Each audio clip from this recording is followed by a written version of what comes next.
ఈరోజు మన చందమామ కథల్లో దేవతలు దిగి వచ్చారు అనే కథ విందాం. కథ వినే ముందు నాదొక చిన్న రిక్వెస్ట్. మీరు గనక మా ఛానల్ని మొదటిసారి చూస్తున్నట్లయితే ప్లీజ్ తప్పకుండా సబ్స్క్రైబ్ చేయండి. ఇక కథలోకి వద్దాం. కృతయుగం గడిచి త్రేతాయుగం ఆరంభమైన సమయంలో అవిక్షిత్తు అనేవాడు గొప్ప రాజు. అతడి కొడుకు మరుత్తు తండ్రిని మించిన ప్రఖ్యాతి గలవాడు. అతన్ని రెండవ విష్ణు అనేవారు. దేవేంద్రుడు కూడా మరుత్తును ఎందులోనూ మించలేక అసూయతో కుములుతూ ఉండేవాడు. ఇంద్రుడు పురోహితుడైన బృహస్పతి మరుత్తు వద్ద కూడా పౌరోహిత్యం చేస్తూ యజ్ఞయాగాదులు చేయిస్తూ ఉండేవాడు. బృహస్పతి కూడా సామాన్యుడు కాదు. ఆయన అంగిరుడు కొడుకు. అంగిరుడికి సంపర్తుడనే మరొక చిన్న కొడుకు ఉండేవాడు. తేజస్సులో బృహస్పతి ఎక్కువే అయినా తపశ్శక్తిలో సంవర్తుడిదే పైచేయి. ఇది చూసి సహించలేక బృహస్పతి అతన్ని చాలా రకాల బాధలు పెట్టాడు. అన్నపెట్టే బాధలు సహించలేక సంవర్తుడు తన ఆస్తి అంతా వదిలేసి దిగంబరుడై తపస్సు చేసుకోవడానికి వెళ్ళాడు. ఇది జరిగిన అనంతరమే దేవేంద్రుడు యుద్ధంలో రాక్షసులను జయించి ఇంద్రపదవి సంపాదించుకొని తనకు పురోహితుడిగా బృహస్పతిని పెట్టుకున్నాడు. సమస్త భూమండలాన్ని జయించి లోకాలన్నిటిలోనూ కీర్తి గడించుకున్న మరుత్తును చూసి ఓర్వలేక దేవేంద్రుడు ఒకనాడు దేవసభకు బృహస్పతిని పిలిపించి, నీవు మరుత్తుకు పురోహితుడివిగా ఉండడం నాకేమీ బాగాలేదు. నేను త్రిలోకాధిపతిని, ఇంద్రత్వం పొందినవాణ్ణి. ఆ మరుత్తు మానవ మాతృడు, ఎప్పుడో చావవలసిన వాడు. అలాంటప్పుడు నీవు నాకు అతనికి కూడా పౌరోహిత్యం చేయడం ఏమి సబబు? బాగుపడాలంటే నాకే పురోహితుడిగా ఉండిపోయి మరుత్తును వదులుకో, లేదా ఆ మరుత్తుకే పురోహితుడిగా ఉండి నా పౌరోహిత్యం మానుకో అని గట్టిగా చెప్పేశాడు. బృహస్పతి బెదిరిపోయి, అదేం మాట, మిమ్మల్ని వదులుకుని మరుత్తుకు పౌరోహిత్యం చేస్తానా? మరుత్తునే వదులుకుంటాను, మీరెక్కడా అతడెక్కడా అని ప్రమాణాలు కూడా చేశాడు. ఇంద్రుడి దిగులు తీరిపోయింది. ఇది జరిగాక మరుత్తు బృహస్పతి వద్దకు వెళ్ళి, అయ్యా, నేనొక యజ్ఞం చేస్తానని ఇదివరకే మీతో చెప్పి ఉన్నాను. ఇప్పుడు ఆ యజ్ఞం చేయడానికి సిద్ధంగా ఉన్నాను. తమరు వచ్చి నా చేత ఆ యజ్ఞం చేయించండి. యజ్ఞ సంభారాలన్నీ సిద్ధంగా ఉన్నాయి అన్నాడు. ఇక నేను నీకు పౌరోహిత్యం చెయ్యనులే. ఇంద్రుడు నన్ను తనకే పురోహితుడిగా ఉండమన్నాడు. నేను కూడా సరేనన్నాను అన్నాడు బృహస్పతి. తమరు నన్నిలా విడిచిపుచ్చడం భావ్యం కాదు. మా తండ్రి గారికి కూడా మీరే పురోహితులు. నాకు తమ మీద ఎంతో భక్తి గౌరవాలు అన్నాడు మరుత్తు. బృహస్పతి నిర్మోహమాటంగా, అదేమి మాట, అటు దేవతలకు పురోహితుడుగా ఉంటూ ఇటు మానవ మాతృలకి ఎలా పౌరోహిత్యం చేస్తాను? ఇక నుండి నేను నీకు పురోహితుణ్ణి కానని చెప్పానుగా. నీ ఇష్టం వచ్చిన వాణ్ణి మరెవ్వరినైనా పెట్టుకో, నేను నీ చేత యజ్ఞం చేయించేది లేదు అన్నాడు. మరుత్తు అవమానము నిరాశ పొందినవాడై తిరిగి వస్తుండగా అతడికి దారిలో నారదుడు కనబడి, ఏం నాయనా, ఏమిటలా విచారంగా వస్తున్నావు? ఎక్కడి నుండి రావడం? ఏమిటి కదా, సంగతేమిటో చెప్పు. నేను తీర్చగల కష్టమైతే తప్పకుండా తీరుస్తాను అన్నాడు. స్నేహపూర్వకంగా నారదుడి మాట అనేసరికి మరుత్తు ఆయనతో జరిగిందంతా చెప్పాడు. నా గురువుగారు నన్ను విడిచిపుచ్చడమే గాక అవమానం కూడా చేశాడు అని మరుత్తు తన కథ ముగించాడు. బృహస్పతి చేయించకపోతే మునిగిపోయిందేమీ లేదు. ఈ బృహస్పతికి సంవర్తుడని తమ్ముడొకడున్నాడు. అద్భుత శక్తి సంపన్నుడు. ప్రస్తుతం దిగంబరుడై తిరుగుతున్నాడు. అతడు నీ చేత యజ్ఞం చేయించగలడు అన్నాడు నారదుడు. మరుత్తు ప్రాణాలు లేచి వచ్చినట్లయింది. అతడు నారదుడితో, మహాత్మా, మీరనే ఆ సంవర్తుడు ఎక్కడ ఉంటాడు? అతన్ని ఏ విధంగా ఆశ్రయించాలి? ఏ విధంగా ఆయన అనుగ్రహం సంపాదించాలి? ఆయన కూడా నన్ను తిరస్కరిస్తే నాకు మరి వేరే చావుండదు అన్నాడు. రాజా, ఆ సంవర్తుడు ప్రస్తుతం వెర్రివాడి వేషంలో తిరుగుతున్నాడు. ఇప్పుడు మహేశ్వరుణ్ణి సందర్శించడానికి కాశీ వచ్చి ఉంటాడు. నీవు కాశీకి వెళ్ళి నగరద్వారం వద్ద ఒక శవాన్ని పెట్టుకుని కూర్చో. సంవర్తుడు శవాన్ని చూడగానే వెనక్కిపోతాడు. నీవు అతన్ని వెంబడించి అతడు ఎక్కడికి వెళ్ళినా సరే నీవు వెళ్ళు. ఒంటరిగా చూసి శరణు కోరు. నిన్నెవరు పంపారంటే నారదుడు పంపాడని చెప్పు. నేనెక్కడ ఉన్నానని అడిగితే తడుముకోకుండా అగ్నిలో ఉన్నానని చెప్పు అని నారదుడు మరుత్తుకు సలహా ఇచ్చాడు. మరుత్తు నారదుడికి కృతజ్ఞత తెలుపుకుని కాశీకి వెళ్ళి నగరద్వారం దగ్గర ఒక శవాన్ని పెట్టుకుని కూర్చున్నాడు.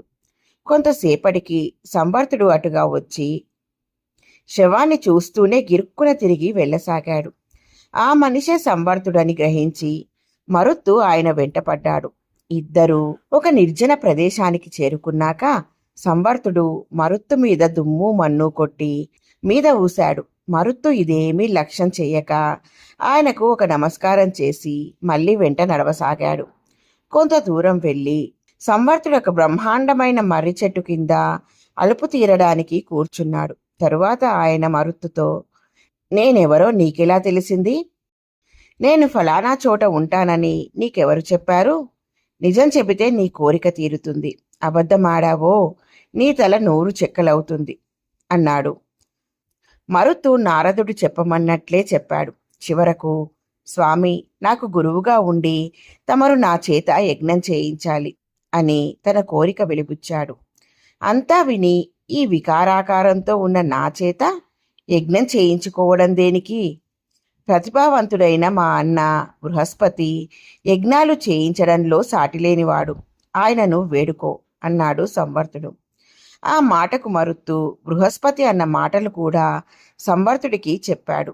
సంవర్తుడు అంతా విని, నా చేత యజ్ఞం చేయించుకోవడంలో గల కష్టసుఖాలు ఆలోచించుకో. బృహస్పతికి ఇంద్రుడికి కూడా నాపై ఆగ్రహం కలుగుతుంది.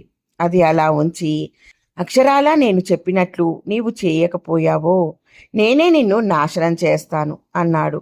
స్వామి, ఏ పరిస్థితిలోనూ మీరు చెప్పిన దానికి తల ఒగ్గుతాను అని మరుత్తు ప్రమాణాలు చేశాడు. సరే, అయితే నేను చెప్పేది విను. ఈ యజ్ఞంతో పాటు నీకు అంతులేని ధనం సమకూరేలాగా చేస్తాను. నాకు ధనంతో పని లేదు, దానాలు అవసరం లేదు. బృహస్పతికి ఇంద్రుడికి పరాభవం చెయ్యడమే నాకు కావాలి. నిన్ను ఇంద్రుడితో సమానంగా చేస్తాను అని సంవర్తుడు మరుత్తుకు మాట ఇచ్చాడు.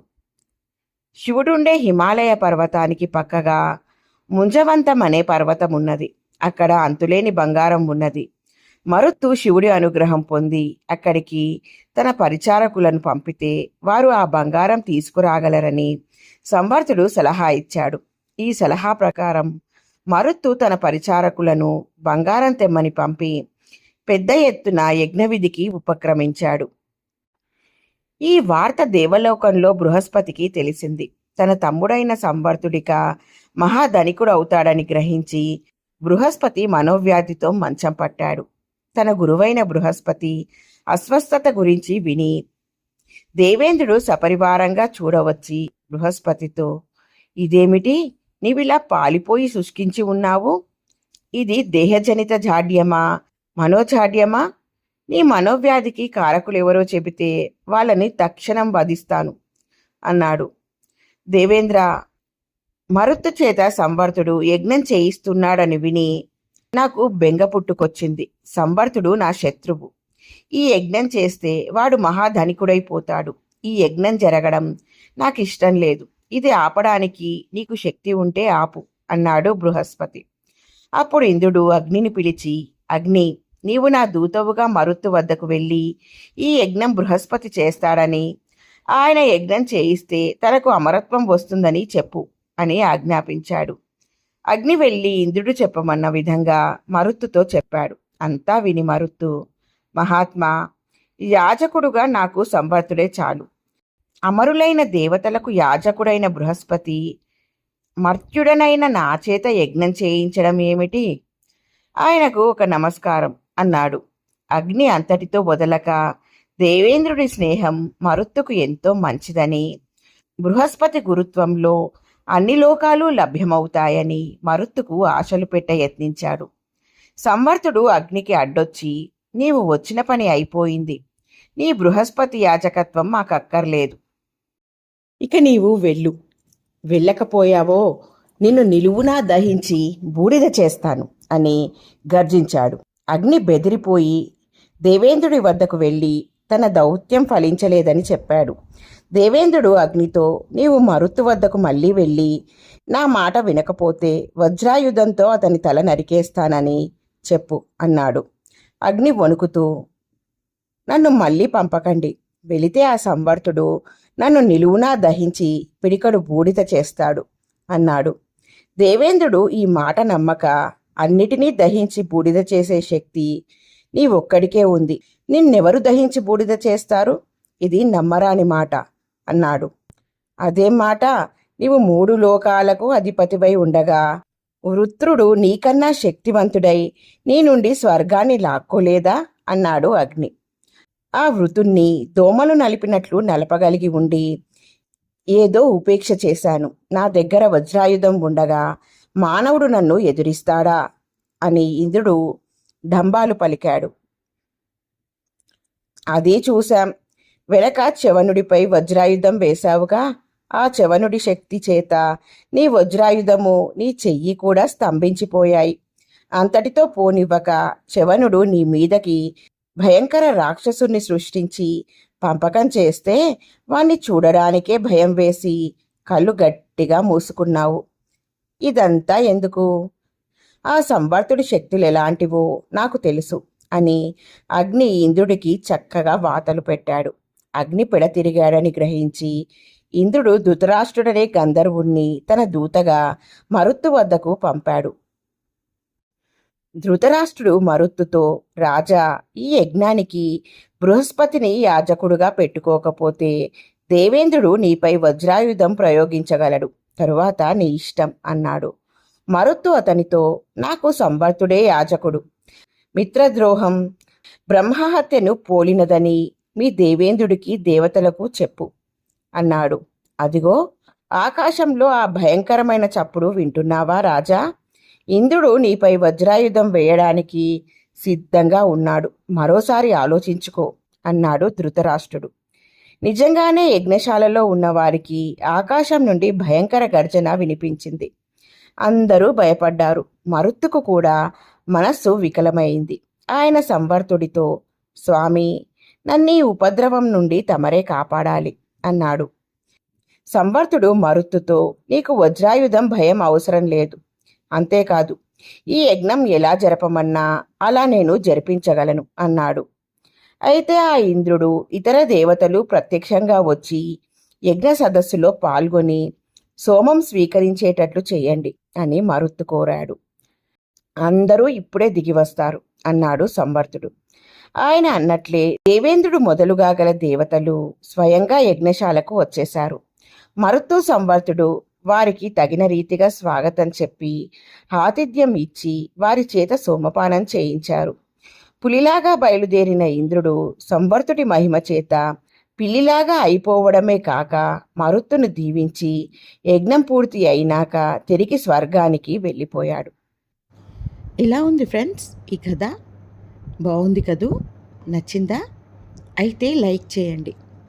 మీ బంధువులకు, స్నేహితులకు ఈ కథలను షేర్ చేయండి. మరిన్ని మంచి మంచి కథల కోసం మా ఛానల్ను తప్పకుండా సబ్స్క్రైబ్ చేయండి. మరొక మంచి కథతో మళ్ళీ కలుద్దాం. ఉంటాను మరి.